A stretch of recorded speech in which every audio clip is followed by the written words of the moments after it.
ভাইরে, অবশেষে গর্ত থেকে হালকা মাথা বের করেছে ছাত্রলীগ দুই নেতা। বাংলায় একটা কথা আছে না, কারে বলবো গমচোর, আমার মাথায় গমের বস্তা।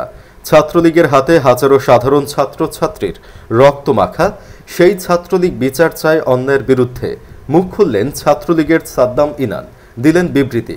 ছাত্র জনতার আন্দোলনের মুখে গত ৫ আগস্ট পদত্যাগ করে শেখ হাসিনা পালিয়ে যাওয়ার পর আত্মগোপনে চলে যায় ছাত্রলীগের সভাপতি সাদ্দাম হোসেন এবং সাধারণ সম্পাদক শেখ ওয়ালি আসিফ ইনান।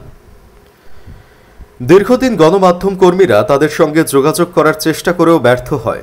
অবশেষে বিশ্ববিদ্যালয়ে বিচার বহির্ভূত হত্যাকাণ্ড ইস্যুতে গণমাধ্যমে সংবাদ বিজ্ঞপ্তি পাঠিয়েছেন ছাত্রলীগের দুই নেতা।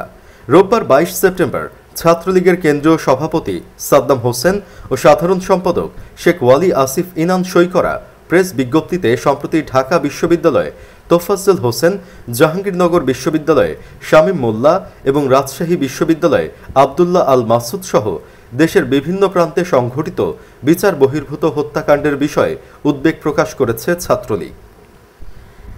এছাড়া নিরপেক্ষ তদন্ত সাপেক্ষে জড়িতদের বিরুদ্ধে যথাযথ পদক্ষেপ গ্রহণের জন্য প্রশাসন ও আইন শৃঙ্খলা বাহিনীর প্রতি আহ্বান জানিয়েছে ছাত্র সংগঠনটি। ভাইরে, তোমরা ছাত্রলীগ, তোমরা অন্যের বিচার চাও কেমনে? তোমাদের নিজেদের বিচার হবে সেই আশায় চেয়ে আছে বাংলাদেশের লাখ লাখ মানুষ।